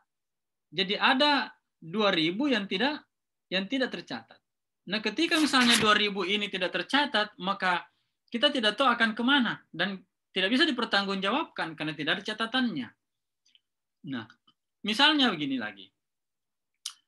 Saya dulu waktu masih di Makassar kuliah, ketika ada kegiatan organisasi, kadang kita turun ke jalan untuk bagi-bagi stiker, jual-jual stiker gitu ya. Salah satu bentuk pencarian dana. Jual-jual stiker. Hasil jual stiker itu misalnya 100.000. Nah, kadang banyak teman-teman mengambil setengah dari 100.000 itu tanpa ada petunjuk dari ketua umum. Tanpa ada petunjuk dari organisasi misalnya. Kalau misalnya dalam sebuah organisasi sudah ada petunjuk, silahkan gunakan 5%, maka jangan gunakan 6%. Ya, gunakan sesuai dengan yang sudah ditentukan sebelumnya. Itu salah satu bentuk bagaimana kita bisa bersoft skill dalam berorganisasi ketika kita menjalankan tugas. Ya, makanya dalam sebuah organisasi itu fungsi manajemen sangat penting. Sehingga ketika ada masalah seperti itu, maka perlu dilakukan controlling. Perlu dilakukan pengawasan. Nah, apakah itu cukup dengan pengawasan? Saya kira tidak cukup. Perlu dievaluasi. Ya, evaluasinya bagaimana? Maka harus dibicarakan secara terbuka bahwa ketika ada masalah harus diselesaikan masalah itu tanpa menimbulkan lagi masalah baru. Tetapi ada anekdot begini. Ya. Yang bisa menyelesaikan masalah itu hanya pegadaian. Menyelesaikan masalah tanpa masalah, padahal menimbulkan masalah baru. Apa itu? Membayar bunga setiap bulan. belum lagi membayar bunga setiap bulan, membayar pokok utang pada masa jatuh tempo. Ini persoalan juga kan? Jadi itu menimbulkan persoalan, maka jangan pernah, saya meminjam bahasanya Prof. Idris Arif, selalu mengatakan jangan pernah beternak masalah. Karena satu induknya, anaknya bisa banyak. Maka satu masalah bisa melahirkan banyak masalah. Nah, itu yang harus kita antisipasi. Ya. Terkait dengan kode etik dalam sebuah organisasi, contoh sederhana misalnya yang telah ditetapkan oleh PBHMI di BPL ya, Badan Pengelola Latihan misalnya di HMI. Karena kalau misalnya tadi penyampaiannya ada budaya daerah kita masing-masing. Proses perkaderan di HMI itu tidak semua sama. Kalau di Makassar yang pernah saya rasakan itu 6 hari 6 malam. Tetapi ketika saya di Gorontalo, karena pernah juga ceramah, itu hanya dilaksanakan 3 hari 3 malam. Ya, di mana letak perbedaannya? Banyak hal yang tidak tersampaikan. Nah, kalau misalnya BPL-nya memang sudah menyampaikan, membuat standar etikanya seperti itu, karena harus disesuaikan dengan kondisi daerah. Karena berbeda memang setiap daerah. Ya, karena kita tentu daerah masing-masing punya karakter, punya budaya masing-masing. Sebutlah misalnya kayak saya sebagai orang Bugis. Falsafah orang Bugis tetap saya harus bawa meskipun saya misalnya berada di Gorontalo. Misalnya, kan ini agak sedikit bahasanya lainnya. Ya, nanti saya coba artikulasikan dalam bahasa Indonesia. Misalnya lempu. Lempu itu sebagai orang Bugis harus terpatri dalam diri saya bahwa harus menjalankan kehidupan itu berdasarkan dengan filosofi Bugis, filsafat Bugis, ya, atau nilai-nilai budaya Bugis, berdasarkan dengan nilai-nilai kejujuran. Ya, terus ada geteng. Geteng itu adalah sebuah integritas yang tinggi bagi masyarakat Bugis, harus berani untuk mengatakan yang tidak. Ya, berani mengatakan yang tidak kalau memang tidak perlu dikatakan benar. Ya, kalau itu tidak benar, jangan katakan benar. Nah, ketika misalnya yang tidak benar ini dikatakan benar, maka ini bisa saja terjadi sebuah tafsir lain terhadap bahasa kebenaran yang kita ungkapkan. Ya. Ada tongeng. Ya, ada lagi ya nilai budaya selanjutnya, ada istilah ada tongeng. Ada tongeng ini adalah selalu mengungkapkan kalimat-kalimat yang benar. Ya, menyampaikan sesuatu yang benar tanpa mengurangi, tanpa menambah. Misalnya, kemarin saya dari rumahnya ini hanya bicara terkait ini. Jangan pernah ditambah cerita itu, karena ketika misalnya ditambah, maka prinsip Bugis itu sudah berdaun, sudah bertangkai, maka melahirkan banyak bicara. Ya, kalau istilah di Gorontalo itu namanya Carlota ya. Ya, dan bisa menambah-nambah urusan namanya. Ya. Terus dipakai ingat, saling mengingatkan. Nah, ketika ini meskipun saya tidak berada di Bugis, harus selalu saya mengingatkan kepada orang yang melakukan hal-hal yang tidak terkait dengan apa yang harusnya dilakukan. Iya. Terus ada Mapesona Ridewata Sewai. Mapesona di Ridewata Sewai itu adalah selalu mengingat kepada Allah, selalu merasa diawasi Allah ketika melakukan sesuatu yang dilakukan. Misalnya, dia mau mencuri. Misalnya ya, sederhananya begitu ya.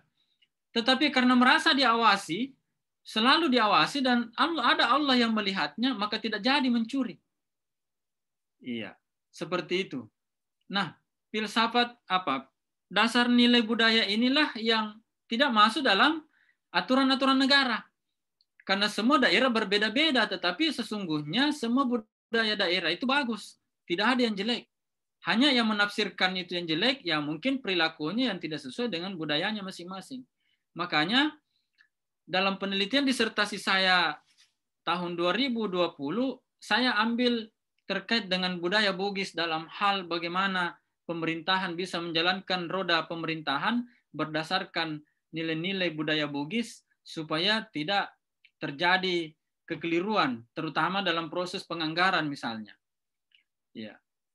Seperti misalnya, saya sebenarnya sebagai orang Bugis juga merasa, apa istilahnya ini, kaget sekali ketika terjadi di Sulsel, bahwa ada operasi tangkap tidur ya, istilahnya tangkap tidur ya. Orang kan mengatakan tangkap tidur bukan tangkap tangan. Karena sementara tidur dijemput. Ya, sepanjang sejarah pemerintahan di Sulsel, barusan ada gubernur Sulsel yang diambil oleh KPK. Dan barusan ada yang saya tahu bahwa profesor yang gubernur diambil oleh KPK. Ini persoalan sebenarnya, dan itu membuat kita bagi orang Bugis sebenarnya itu siri, ya, siri, malu. Kita malu. Kalau sebenarnya seandainya dia memakai budaya Jepang, maka sudah pasti dia bunuh diri. Ya, atau paling tidak baru saja melakukan kesalahan dia akan mundur dari jabatannya. Ya. Jadi nilai-nilai Bugis yang saya pahami adalah meskipun saya berada di Malaysia, meskipun saya berada di luar negeri misalnya, maka itu tetap harus saya jalankan karena itu sudah terpatri dalam jiwa sendiri, dalam jiwa berdasarkan dengan nilai kedaerahan saya. Ya. Terus konsep manajemen HMI sebagai kader profesional, HMI sebenarnya ini tidak punya standar manajemen yang jelas. Ya. Kalau menurut pemahaman saya, karena manajemen kader itu beda-beda setiap daerah. Tetapi ada komitmen perkaderan yang coba dijalankan setiap daerah untuk tetap membuat organisasi itu menjadi besar. Ya, ada senior saya di Makassar, namanya Laude Nur Slamet. Dulu saya sebenarnya mau jadikan buku tulisannya terkait dengan manajemen yang digunakan oleh HMI. Ya, belum ada senior HMI yang mengangkat terkait dengan manajemen yang dipakai oleh HMI. Tetapi ada pola perkaderan. Kalau bicara tentang pola perkaderan, maka manajemen perkaderan harus dijalankan berdasarkan dengan aturan yang telah ditetapkan oleh Badan Pengelola Latihan. Tetapi untuk menjadi seorang misalnya penceramah di HMI berdasarkan dengan ketentuan oleh BPL yang disebutkan tadi oleh teman adik kita dari Jakarta Raya, bahwa misalnya begini, standar etika yang saya pahami ketika untuk menjadi penceramah di basic training, paling tidak standar yang dipahami itu yang pertama harus menguasai materi yang akan disampaikan. Terus kedua terkait dengan kondisi pakaiannya. Karena itu diatur bahwa pakaian untuk ceramah di HMI itu paling tidak di basic training itu harus memakai kemeja atau baju kaos yang ada kerannya. Ketika itu tidak dilakukan, maka itu menurut saya melanggar etika perkaderan. Karena tidak memberikan contoh kepada calon kader yang dikadernya. Seolah-olah berbicara bahwa yang baik seperti ini, tapi ketika dia sendiri tidak melaksanakan yang baik itu, maka dia tidak bisa memberikan contoh kepada kadernya. Ya, harus memakai sepatu misalnya. Tidak mesti harus memakai celana kain, tetapi paling tidak mempunyai standar etika yang jelas. Ketika itu tidak dilakukan berdasarkan dengan standar etika yang sudah ditetapkan oleh BPL, maka menurut saya itu keliru. Ya, harusnya ditegur oleh pihak BPL. Karena waktu saya basic training begitu. Dan waktu jadi instruktur saja, harus pakai baju yang punya kerah. Kalau tidak boleh jadi instruktur. Ya. Kalau bukan persoalan kecerdasan yang kita mau nilai, tetapi ada standar etika yang harus dijalankan dan ada ya tampilan perilaku yang harus diperlihatkan, diberikan contoh kepada calon kader yang kita bina. Karena kalau misalnya tidak, maka itu menjadi cerminan baru bagi kader yang akan masuk di HMI. Terkait tadi dengan jabatan, ya memang begini ya, banyak orang berbicara ideal ketika misalnya dia tidak mendapatkan jabatan karena dia belum punya kesempatan untuk melakukan hal-hal yang tidak sesuai dengan standar yang ada sebenarnya. Ya. Karena berbeda ketika misalnya kita mahasiswa dengan ketika kita bekerja. Mahasiswa itu misalnya dia berada dalam kategori, kalau dia berpolitik sesama mahasiswa itu masuk dalam kategori politik nilai. Ya, tidak berada dalam kategori politik praktis, tapi sekarang yang banyak adalah mahasiswa juga sudah dilibatkan dalam politik praktis. Mau menjadi ketua BEM, baru mau menjadi ketua BEM, ya awalnya dia culik satu-satu anggotanya, dia traktir satu-satu, dia jadikan sebagai alat bahwa besok kau harus pilih saya karena saya sudah biayai kau. Ya, politik praktis kan paling tidak seperti itu. Nah, ketika misalnya menjabat berdasarkan dengan apa yang telah dilakukan dengan proses seperti itu tadi, maka jabatan itu bisa dijadikan sebagai alat untuk berbuat sesuatu yang tidak sesuai dengan etika yang ada. Ya. Terus yang terakhir dari Akbar ya, Dinda Akbar di Sinjai ya. Apa tadi tidak bisa di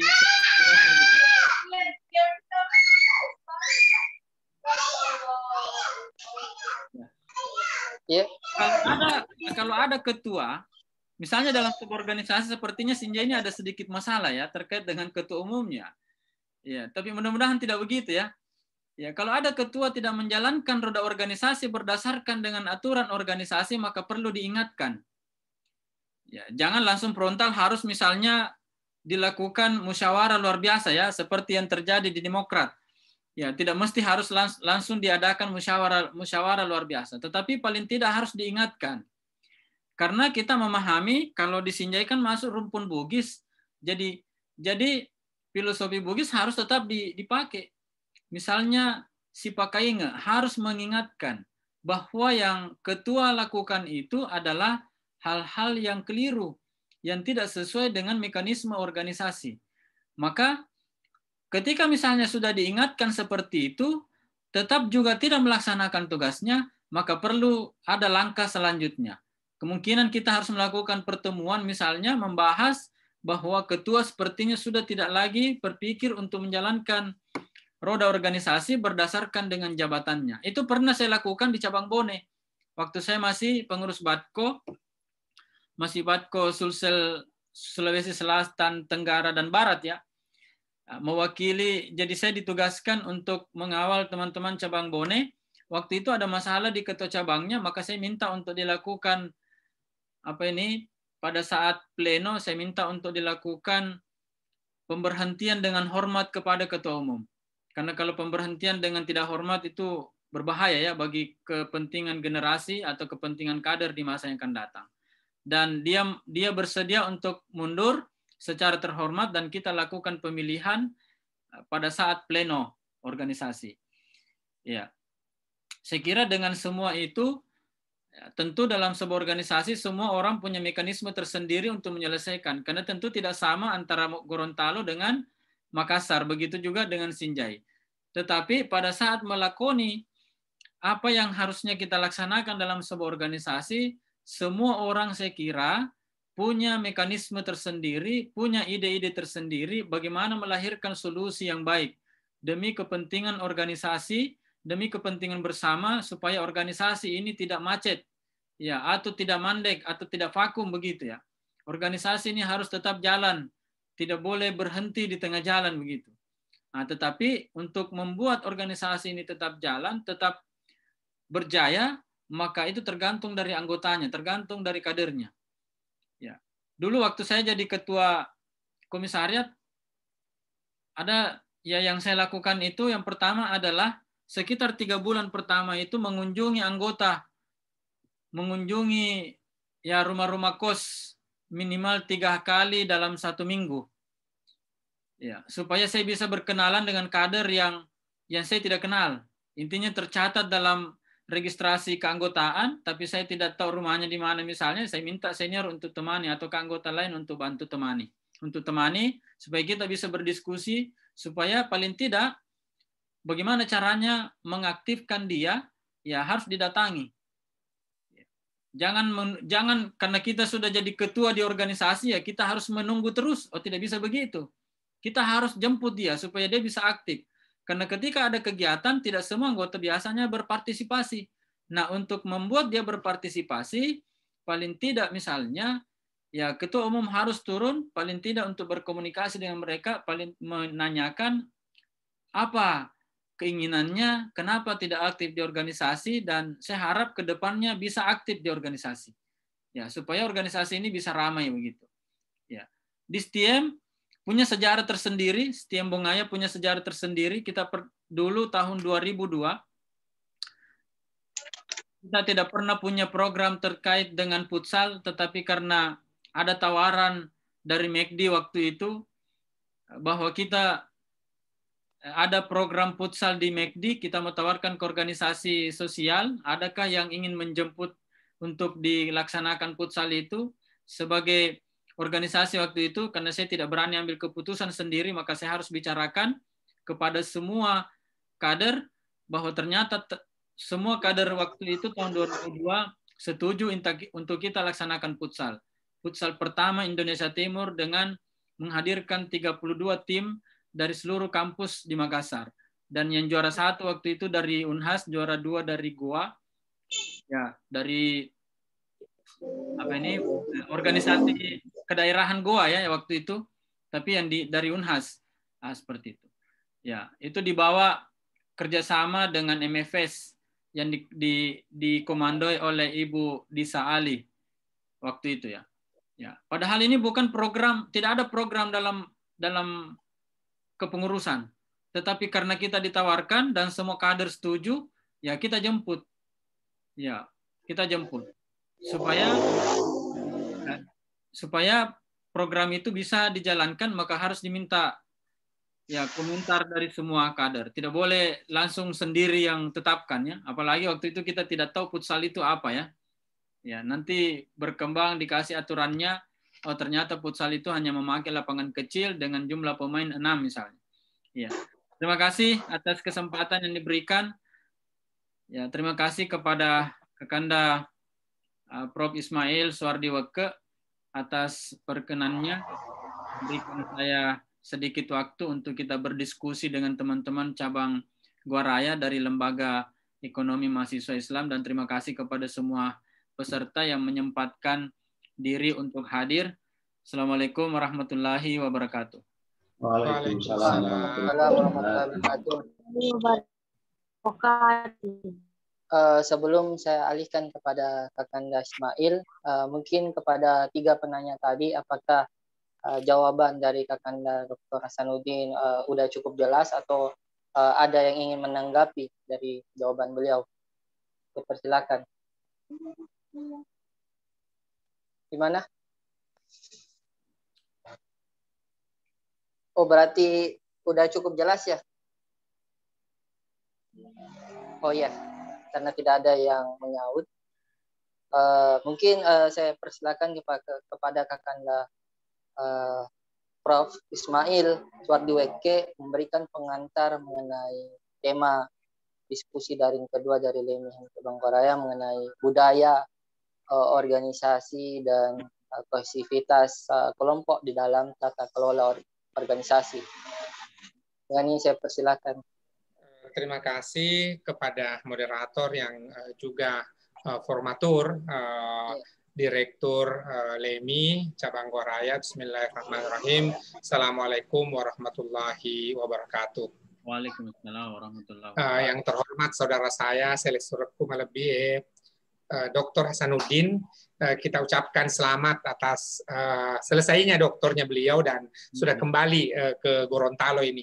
Mudah-mudahan dalam waktu tidak lama, apakah setelah pandemi bisa berada di Makassar sehingga adik-adik dari LEMI Cabang Gua Raya bisa bertemu secara khusus.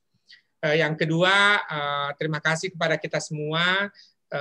Ini diskusi kedua kita tiap hari Rabu malam di Lembaga Ekonomi Mahasiswa Islam. Mudah-mudahan ini bisa berkelanjutan karena Rabu depan kita akan bicara lagi BUMDes. Ada satu Dr. Suraji, angkatan saya di PBHMI 2006-2008, itu juga aktif di Magister Administrasi Publik di Universitas Maritim Raja Ali Haji, yang juga beliau adalah direktur program BUMDes. Dan ini Pak Acang, adik-adik kita di salah satu program unggulannya insya Allah ke depan adalah berhubungan dengan peningkatan PAD desa itu, dan juga bagaimana mendampingi BUMDes.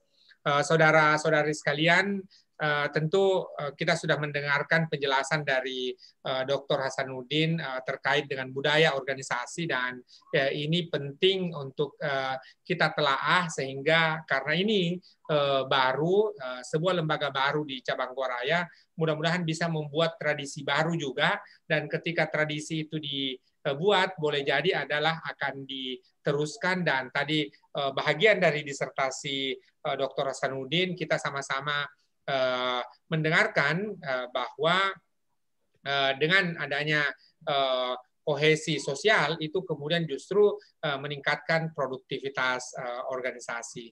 Yang terakhir adalah tentu kita ingin Lembaga Ekonomi Mahasiswa Islam ini seperti amanah dari diskusi yang pertama kita laksanakan, bahwa tidak hanya diskusi, tetapi ini boleh jadi adalah memperkaya horizon kita, memperkaya perspektif kita. Dan mohon izin saudaraku Dr. Hasanuddin, insya Allah kita lagi mau buat jurnal juga, adik-adik akan membuat satu jurnal ekonomi.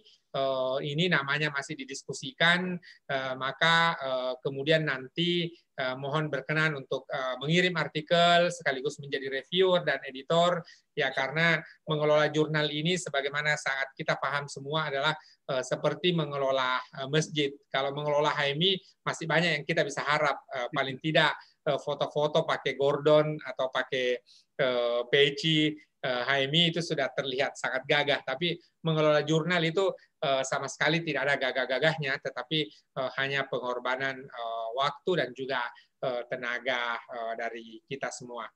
Terima kasih kepada kawan-kawan, ada saya lihat dari Komisariat Ekonomi, Komisariat Syariah, begitu pula dari Jakarta Raya, begitu pula dari Sinjai, dan banyak lagi. Tentu kesuksesan diskusi kita ini tidak bisa terlepas tanpa partisipasi kita semua. Oleh karena itu mohon berkenan, insya Allah Rabu malam yang akan datang, pekan yang akan datang, kita akan bersama-sama dengan sumber yaitu Dr.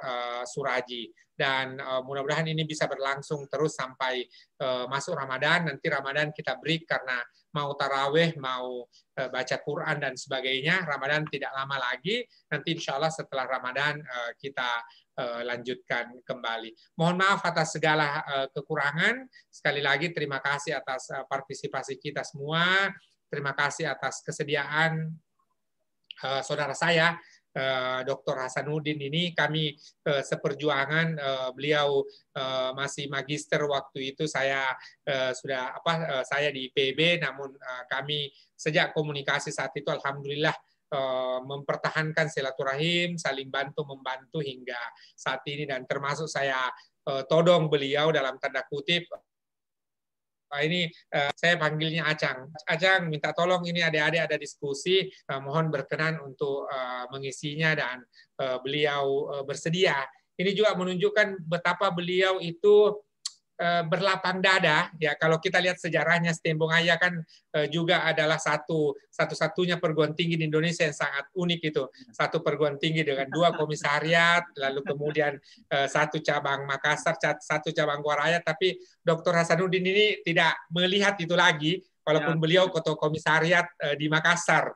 Ya, ada saudaranya juga yang ketua komisariat tapi di Waraya. Tapi itu cukup masa lalu, dan beliau justru ketawa kalau bercerita tentang itu. Dan justru inilah menunjukkan bahwa beliau sangat berjiwa besar, mau bersama-sama dengan kita semua di cabang Goaraya.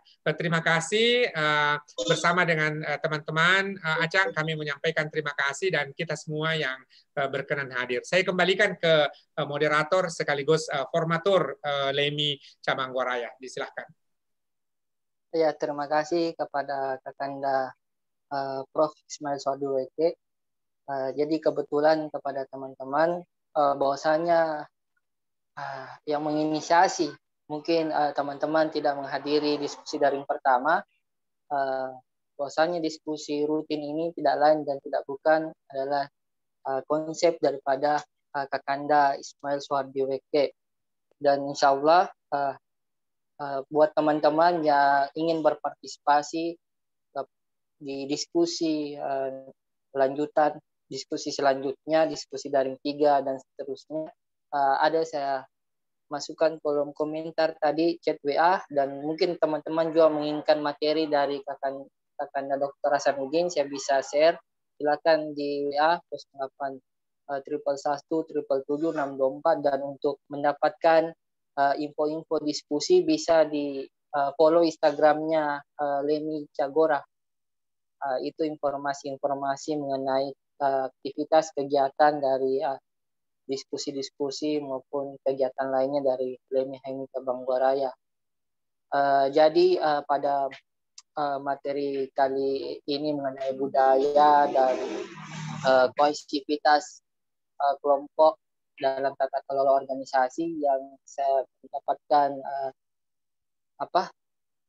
garis kesimpulan yang dipaparkan oleh Kakanda Dr. Hasanuddin, bahwasanya di dalam budaya organisasi itu, di dalam berperilaku, sikap dalam menyelesaikan problem yang ada, tentu memiliki karakter masing-masing sesuai dengan ciri daerah dari cabang-cabang HMI itu sendiri, tidak terlepas dari kode tujuan atau aturan dasar dan aturan rumah tangga. Selama tidak bertentangan daripada itu, tidak menjadi persoalan. Dan juga mengenai apakah budaya organisasi, menilai budaya organisasi itu baik dan buruknya itu tergantung daripada kelompok-kelompok kecil, bagaimana cara sikap berperilaku, bertindak, apakah sudah sesuai dengan tujuan bersama ataukah hanya sebatas kepentingan pribadi. Mungkin itu yang saya bisa sampaikan pada kesimpulan atau materi daripada budaya organisasi dan dan kohesivitas kelompok pada tata kelola organisasi.